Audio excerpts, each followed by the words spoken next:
देखिको बाहेक अरू कुनै प्रदेशमा पहिचान सहितको प्रदेश हुनै सकेन।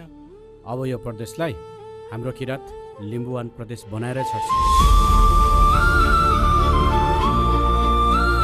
हामीले यो पहिचान एक जाति र एक समुदायका लागि मागेको होइनौँ, सम्पूर्ण जनजाति र समुदायका लागि मागेका हौँ। लुङमासँग लभ गरेको 5 वर्ष भइसक्यो, आँटै गर्दैन। लभ गरेपछि त सिधै भगाउने हो। तपाईँ त बल दिनुहुन्छ नि मलाई। अब हुनेवाला बुढी तिम्रो बल चाहिँ मैले गर्छु। म त एक्लै पो आएँ त। किन एक्लै पो आउनु भएको? बिहेको लागि सुँगुर पो किन्नु आएको। कसको? तिम्रो र मेरो। पहिला घरमा माग्न आउनु पर्यो नि, सुँगुर मात्र किनेर हुन्छ बिहे? दसौँलाई जोडेर बिन्तीमा सोल्टिनी ज्यू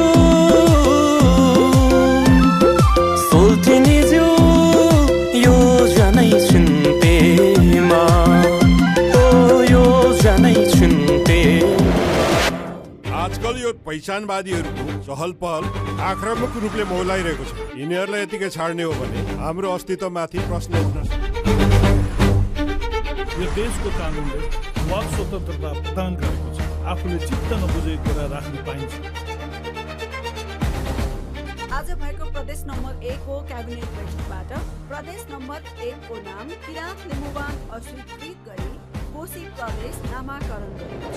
पहिचानको नाममा साना साना खुसीको लागि बलिदान गरिरहनु पर्छ। कतिन्जेल आफ्नै भूमिमा आफ्नो पहिचान खोजेर अब लड्ने बेला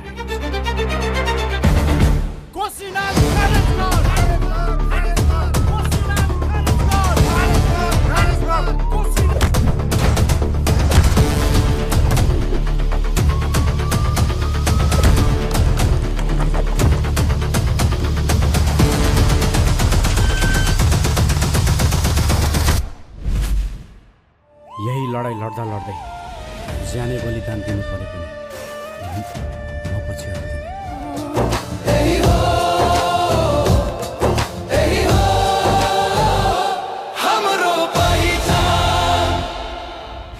कहिले खडेरी लागिरहेको छ। म 65 नै पुगेको हो। इलामको अर्ग्यानिक खाएर हुन्छ, जे खाएर हुन्छ। 8-10 वर्ष चाहिँ झरीपाती विचारमा छु म।